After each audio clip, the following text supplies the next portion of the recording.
Hey guys, this is Arsenal Giants PS3, and this is episode 9 of season 2 of our FIFA 12 Fulham Manager mode commentary. So the month of December we have a lot of matches to play, so our first match will be away to Sunderland, followed by at home to Blackburn, which hopefully we can win that match, followed by away to Aston Villa, which will be a really tough match to play, followed by home to Wigan, which will hopefully be quite an easy match, and then at home to Liverpool, which will again be a very tough match to play against a top club, and then lastly we have Chelsea away from home. So the Premier League table at the start of December looks like this. Fulham are in 5th place with 26 points, along with Arsenal and Chelsea. So moving on to our first match of the episode, there are a lot of changes to the starting lineup. Felipe Coutinho comes in for Landon Donovan, Briggs comes in place of Bolton, and Senderos instead of Hangland. So looking at that Sunderland lineup, I was quite confident of picking up 3 points, as without Nicholas Bentner I just don't think they have a chance of threatening me at all. Anyway, Sunderland started off the game quite well in the 8th minute, came quite close with Jong Dong Won something, and Sunderland were very dominant in the opening stages. It was only until the 30th minute, a good through ball to Briggs, lofts it into Dembele and just sticks a toe out. It was quite a strange cross from Briggs actually, kind of stops still and then hits it low, but Dembele gets on the end of it to make it 1-0, but Sunderland did not stop there. They came with another chance, Fraser Campbell, but a good save from Belek there kept him out.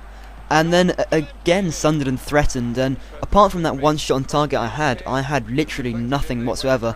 But at half time it was 1-0, decided to make a substitution, El Shaarawy on for Arshavin, who's been rather poor in these last few matches, although I must take a bit of criticism for that, as I do keep on starting him and then putting him on the sub bench for no particular reason. But I had a lot of dominance in the second half, quite a few shots you saw there from Coutinho, but then look at that through ball for Fraser Campbell, speed it up a little bit. Fraser Campbell looks up, crosses it in to Ji Dong-won, heads it in the 80th minute to equalise. And then Sunderland almost went on to win the match through the same player, Ji Dong-won, but Belek was equal to his chip. And again, my defence was called into action. Botti coming in with a great slide tackle there.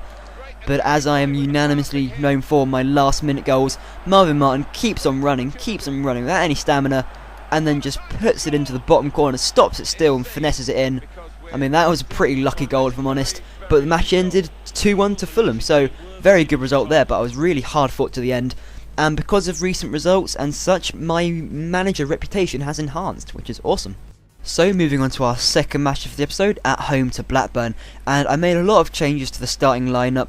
Landon Donovan, Hangland and Bolton came back to the starting lineup, and El Shaarawy kept his spot in the starting lineup, as Arshavin has been very poor lately.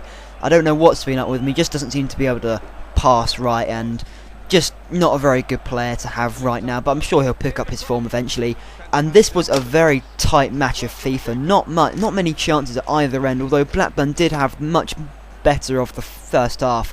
Very tight match. Belek had to make a save there, but very comfortable for him, although he does have to make another save here from David Goodwillie, but still not really troubling him.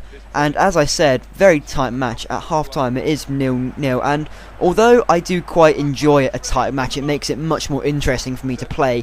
It doesn't make it as interesting for you guys to watch because there's very little clips to show you guys. And David Goodwillie makes it 1-0 at last in the 54th minute after a pass across from Graham Dorrans. But I'm not so angry about a pass across. In all honesty, a goal is going to count exactly the same no matter how you score it. El Shaarawy came quite close there, but Paul Robinson made a very good save to stop him. And finally in the 58th minute, Bolton delivers a perfect cross for Dembele, and to win a header against Chris Samba is achievement enough alone, but to then get enough power on the header. And again Dembele came so close, tried to chip Paul Robinson but just could not get enough height on it, couldn't get it over him with enough power, and Robinson made a good save. And Montero really should be scoring there, an open goal, just has to head it down and in, and with his form lately I'm very surprised that did not go in. Junior Hoylett had a very good chance in the 80th minute but couldn't take it, and at full time it ended Fulham 1, Blackburn 1. However, there was some good news after that match. El Shaarawy has been making some great progress recently, and he does have huge amounts of potential, so hopefully he'll turn out to be a great player. But moving on to our third and final match against Aston Villa, and decided to play Fernandinho instead of Montero, since Montero missed that open goal against Blackburn. I was quite angry with him. So this was one of the matches where I thought, right, I've got very little chance of winning this. Andy Johnson should have done so much better there. My former player, I would have thought he would have tried a lot harder to score against me. Dembele not really threatening whatsoever, but it's just nice to get a few shots. Belek had to make a save there, but now this was a match very good of goalkeepers, but Fernandinho just snatches it off the defender. Shea Given can do nothing about it, and Fernandinho coming back into the starting lineup makes it 1-0, and it's good to have him back. He is just so quick and pacey, and he can do a really good through ball. Clint Dempsey played through by Fernandinho and makes it 2-0, smashes past the keeper.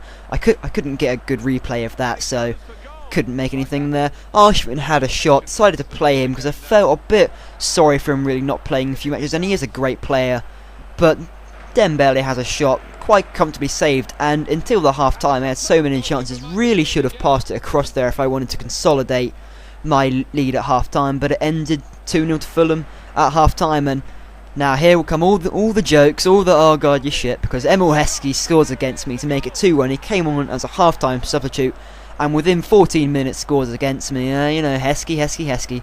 But Martin comes close with a shot there, well saved by Shea Given, instead of keeper. But Montero goes for the little finesse shot, and it came so close. Clint Dempsey goes for the return shot, but can't get it on target. And then Heskey really should equalise here in the 80th minute. Has a great chance and just headers it wide. So he goes from a moment of greatness to a moment of absolute catastrophe. And Montero, as a result, makes it 3-1 to consolidate my victory. Very coolly just taking it. Well, he just takes a nice shot. It goes past the keeper. He came on as half-time substitute as well. And look at that goal from Aston Villa there. I don't know who that player is, but what a goal. Flies into the top corner, makes it 3-2, and I was getting pretty worried at this point in time. Decided to go all out attacking, and Montero chips the keeper beautifully there. He's really made up for that miss there. Just chips it over the keeper beautifully, and at full time it was 4-1 to Fulham. 4-2, sorry. So this is the table at the end of the episode. Fulham still in 5th place with 33 points. Chelsea still behind on 33 points. And don't worry, Goal of the Month and Player of the Month will be on next episode, as this episode only contains 3 of the matches in the month. The next 3 will be in the next month. So anyway guys, hope you enjoyed. Please leave a thumbs up if you enjoyed the episode, and thanks for watching.